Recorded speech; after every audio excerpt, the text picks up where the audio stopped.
Hello students, this is RP Singh. Welcome to this channel learn maths with RP Singh.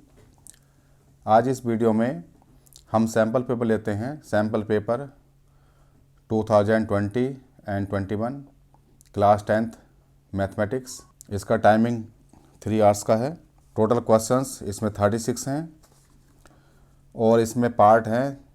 Part A section 1, इसके अंदर 16 questions हैं। ये यहाँ से लेकर यहाँ तक 16 क्वेश्चंस हैं। ये क्वेश्चन 1 मार्क के हैं। उसके बाद इसका सेक्शन 2 है पार्ट ए का। इसमें 4 क्वेश्चंस हैं, 17, 18, 19 एंड 20। और ये केस स्टडी हैं, 4 केस स्टडी हैं। एक एक में 4 या 5 क्वेश्चन दिए हुए हैं। एक का इसमें ऑप्शन होता है। अगर 5 पार्ट्स दिए हुए हैं तो 5 पार्ट्स में 4 पार्ट्स करने होते हैं। तो ये चारों क्वेश्चन 4 मार्क्स के हो गए।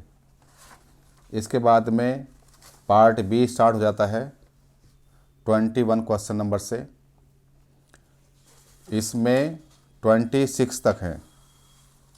26 तक 2 मार्क्स के क्वेश्चन हैं। 33 तक ये 3 मार्क्स के क्वेश्चन हैं।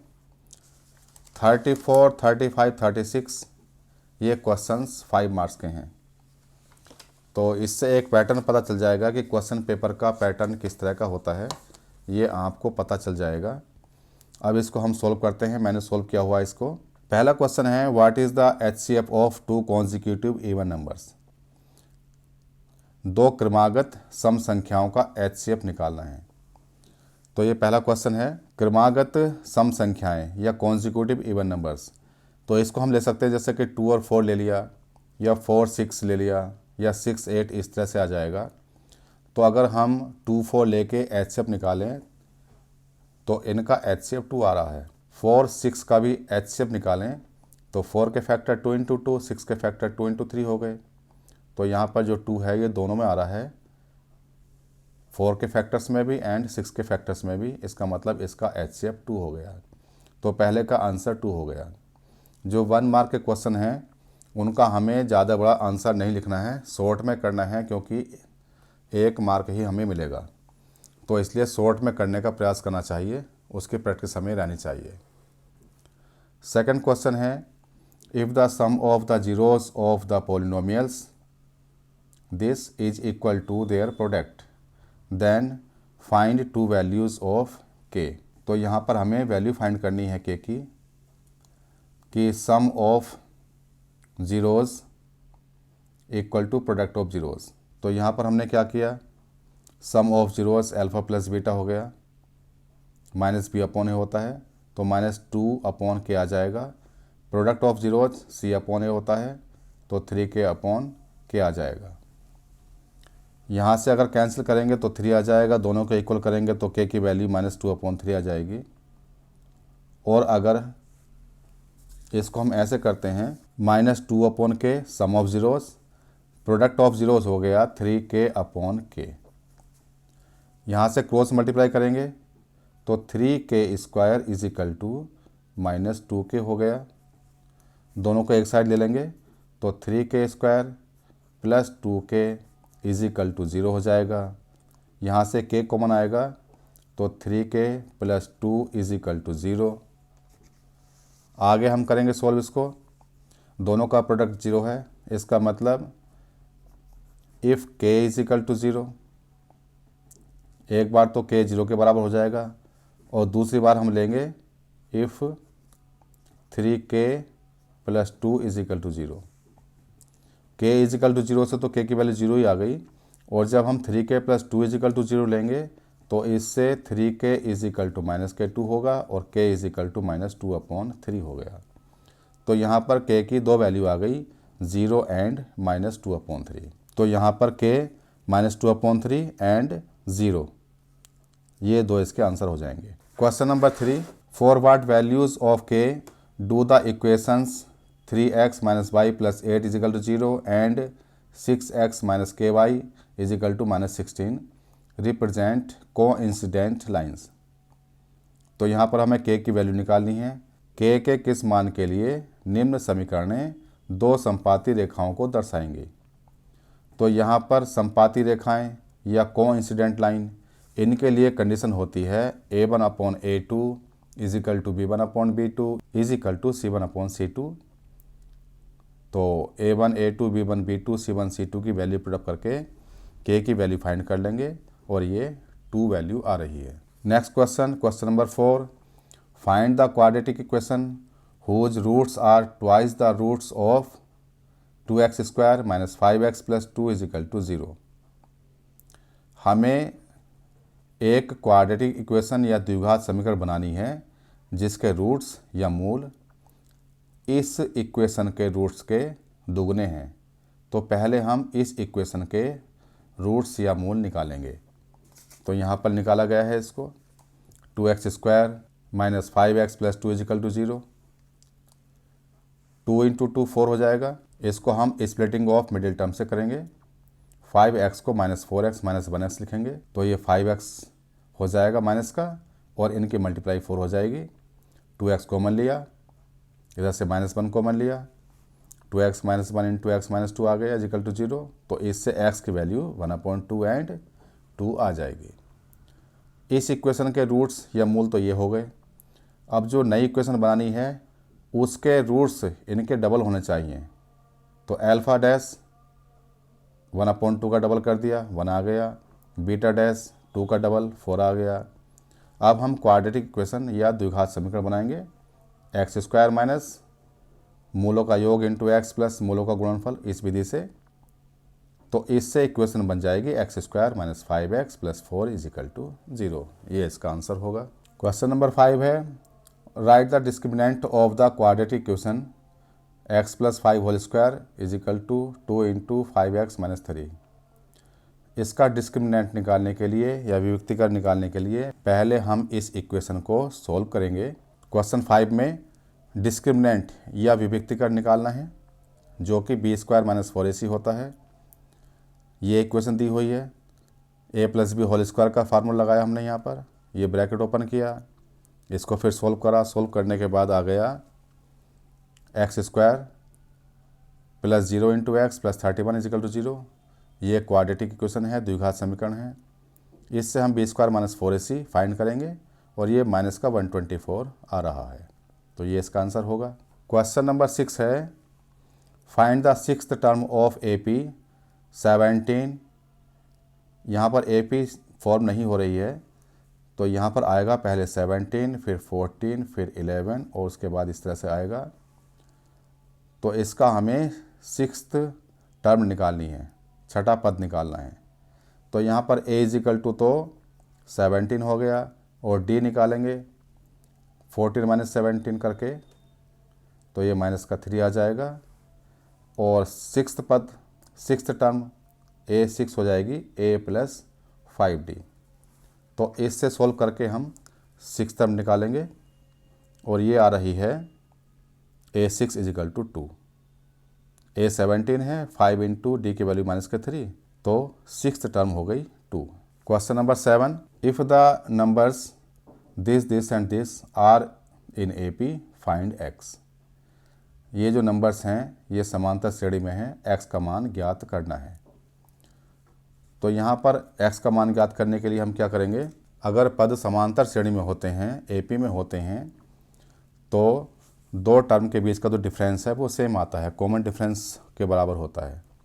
तो यहाँ पर D1 फाइंड करेंगे, second term minus first term. इसको सोल्व किया, ये 3x + 1 आ गया। D2 फाइंड किया, 5x + 2 माइनस ये, इसको सोल्व किया, ये x + 3 आ गया। अब यहाँ पर दोनों का डिफरेंस सेम होना चाहिए, तो इनको हमने बराबर कर लिया और बराबर करने के बाद x की वैल्यू फाइंड कर ली, ये 1 आ गई। ये इसका आंसर होगा। Question number 8, a cone, a hemisphere and a cylinder stand on equal bases and have the same height, find the ratio of their volumes. एक शंकु है, एक अर्धगोला है, एक बेलन है, समान आधार है तथा समान ऊंचाई के हैं, उनके आयतनों का अनुपात ज्ञात करना है। तो यहाँ पर एक ये शंकु बना हुआ है, ये अर्धगोला है, ये बेलन है, सिलेंडर है। इसकी रेडियस, इसकी रेडियस, इसकी रेडियस बराबर हैं। इसकी हाइट इसकी रेडियस के बराबर होगी और इसकी हाइट के बराबर होगी। रेडियस त्रिज्या ऊंचाई बराबर हैं तो h बराबर r के हो गया। शंकु का आयतन होता है 1/3 पाई r स्क्वायर एच, यहाँ पर हमने r और h लिया हुआ है। हेमिस्फेयर या अर्ध गोले का आयतन होता है 2/3 पाई r क्यूब। सिलेंडर या बेलन का आयतन होता है पाई r स्क्वायर एच। तो यहाँ पर h की जगह हमें r लगाना है। सभी की r बराबर है और ऊंचाई और त्रिज्या बराबर हैं। तो यहाँ से आ गया 1/3 पाई r क्यूब, ये आ गया 2/3 पाई r क्यूब और ये आ गया पाई r क्यूब। तो यहाँ पर हम देखेंगे पाई r क्यूब सब में कॉमन है, इनको कैंसिल कर सकते हैं। तो ये आ गया 1:2:3। यहाँ पर पाई r क्यूब है तो इसको 3 से मल्टीप्लाई करेंगे और 3 से डिवाइड कर लेंगे, जैसे यहाँ पर किया हुआ है। 1/3 पाई r क्यूब तीनों में से हटा देंगे तो 1:2:3 इनका रेशियो, इनका अनुपात आ जाएगा। Question number 9, find the common difference of the AP। ये AP है, इसका कॉमन डिफरेंस लिखना हमें। इस समांतर श्रेणी का सर्वांतर कॉमन डिफरेंस निकालना है। इसको हम ऐसे लिखेंगे, AP को 1/P, 1 - P/P और फिर कोमा लगा के 1 - 2P/P। ये AP है।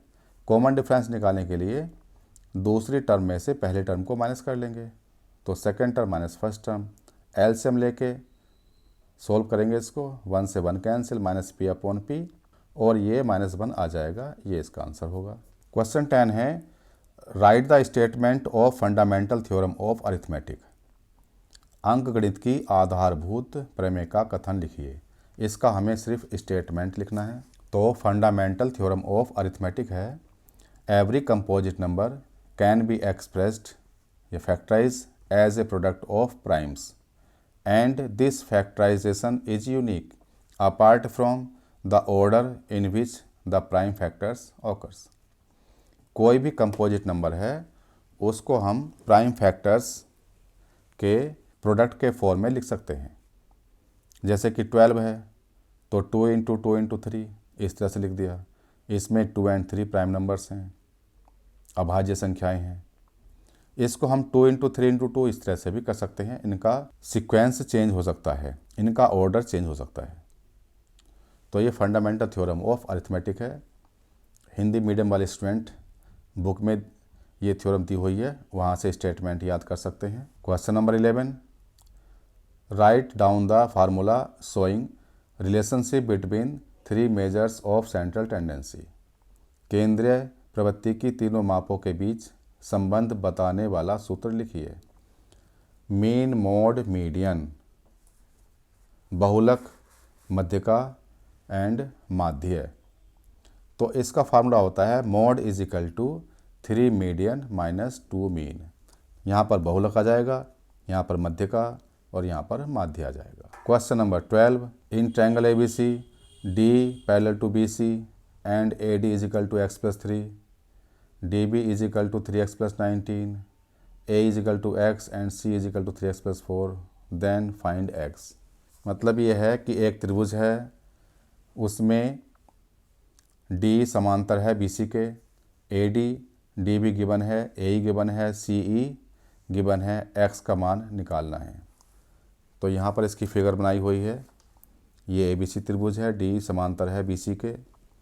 तो इस त्रिभुज में अगर हम BPT बेसिक प्रोपोर्शनैलिटी थ्योरम लगाएं या थेल्स प्रमेय लगाएं तो उसका स्टेटमेंट ये होता है, अगर D पैरेलल BC के है तो AD/DB = AE/EC होता है।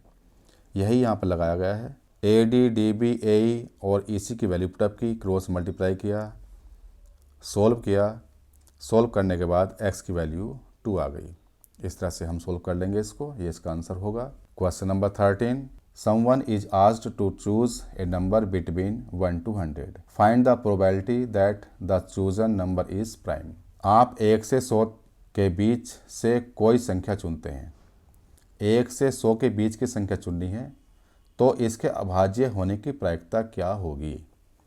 तो वो हमें देखना है कि अभाज्य होने की क्या प्रायिकता आ जाएगी।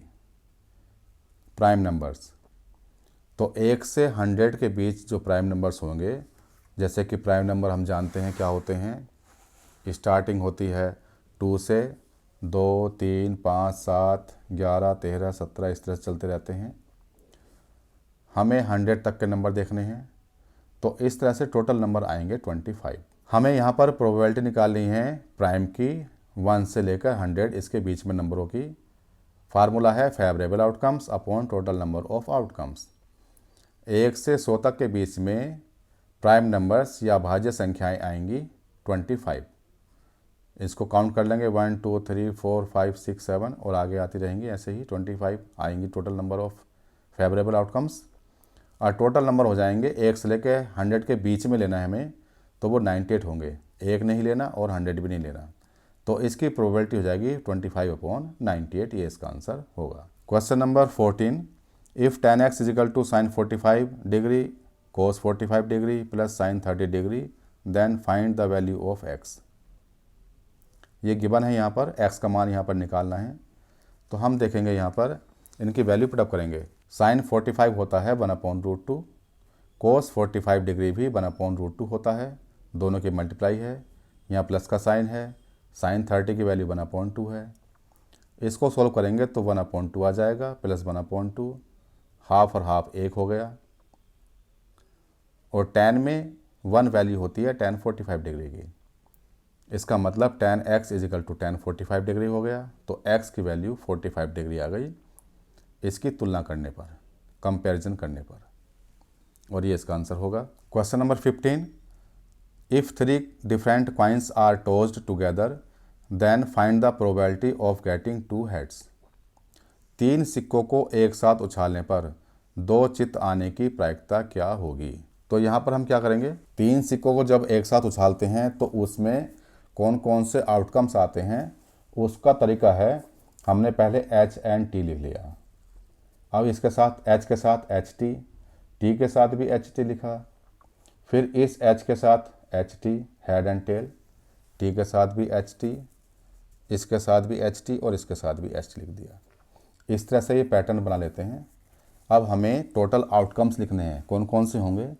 तो यहाँ से काउंट करते हैं, HHH पहला, HHT दूसरा, HTH तीसरा, फिर HTT चौथा हो गया। इसके बाद THH 5, THT 6, TTH 7 and TTT 8।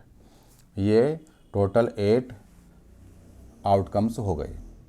अब हमें यहाँ पर प्रोबेबिलिटी निकालनी है 2 हेड्स आने की, कि 2 हेड्स कहाँ कहाँ आ रहे हैं। तो यहाँ पर तो 3 हेड्स हैं, ये 2 हेड्स यहाँ हो गए, यहाँ 2 हेड्स हो गए, यहाँ 2 हेड्स हैं और 2 हेड्स कहीं नहीं है। इसका मतलब 3 आउटकम्स में 2 हेड्स आ रहे हैं। तो फेवरेबल आउटकम्स हो गए 3 और टोटल आउटकम्स हो गए यहाँ पर ये 8। तो इस तरह से हमने 3 कॉइन्स केस में प्रोबेबिलिटी ऑफ गेटिंग 2 ये फाइंड करा। 3/8 इसका आंसर होगा। Question number 16, what is the probability of an impossible event. किसी असंभव घटना के घटने की प्रायिकता क्या होगी। इम्पॉसिबल इवेंट है, घटना नहीं घट रही है, इसका मतलब फेवरेबल आउटकम 0 हो गया, टोटल आउटकम्स कुछ भी हों तो 0 अपॉन कुछ नंबर आएगा वह 0 के इक्वल ही होगा। तो probability of an impossible events या असंभव घटना के घटित होने की प्रायिकता 0 हो गई, और ये इसका आंसर है। ये हमारा सेक्शन फर्स्ट पूरा हो चुका है जो कि 1 मार्क का था। तो इसमें हमें आंसर शॉर्ट में लिखने हैं, ज़्यादा डिटेल में आंसर नहीं देने हैं, और कैलकुलेशन का तरीका भी हमारा शॉर्ट में ही होगा।